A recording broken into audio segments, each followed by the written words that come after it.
From the beginning, there was purpose behind forced schooling. Purpose which had nothing to do with what parents, kids, or communities wanted. Instead, this grand purpose was forged out of what a highly centralized corporate economy and system of finance bent on internationalizing itself was thought to need. That, and what a strong centralized political state needed too. School was looked upon from the first decade of the 20th century as a branch of industry and a tool of governance. For a considerable time, probably provoked by a climate of official anger and contempt directed against immigrants, social managers of schooling were remarkably candid about what they were doing. In a speech he gave before businessmen prior to the First World War, Woodrow Wilson made this unabashed disclosure. We want one class to have a liberal education. We want another class, a very much larger class of necessity, to forego the privilege of a liberal education and fit themselves to perform specific, difficult, manual tasks. By 1917, the major administrative jobs in American schooling were under the control of a group referred to in the press of that day as the Education Trust. The first meeting of this trust included representatives of Rockefeller, Carnegie, Harvard, Stanford, the University of Chicago, and the National Education Association. The chief end, wrote Benjamin Kidd in 1918, was to, quote, impose on the young the ideal of subordination. At first, the primary target was the tradition of independent livelihoods in America. Unless Yankee entrepreneurialism could be extinguished, at least among the common population, the immense capital investments that mass production industry required for equipment weren't conceivably justifiable. Students were to learn to think of themselves as employees, competing for the favor of management, not as Franklin or Edison had once regarded themselves, as self-determined free agents. Only by a massive psychological campaign could the menace of overproduction in America be contained. That's what important men and academics called it. The ability of Americans to think as independent producers had to be curtailed.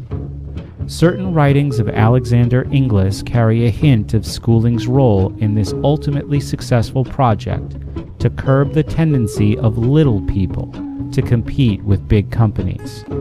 From 1880 to 1930, overproduction became a controlling metaphor among the managerial classes, and this idea would have a profound influence on the development of mass schooling.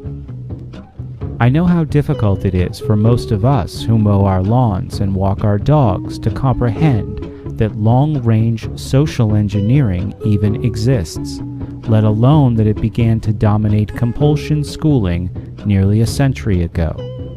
Yet, the 1934 edition of Elwood P. Cubberley's Public Education in the United States is explicit about what happened and why. It has come to be desirable that children should not engage in productive labor.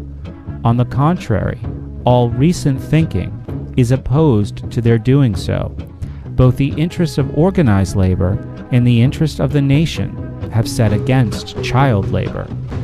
The statement occurs in a section of public education called A New Lengthening of the Period of Dependence, in which Cubberley explains that the coming of the factory system has made extended childhood necessary by depriving children of training and education that farm and village life once gave.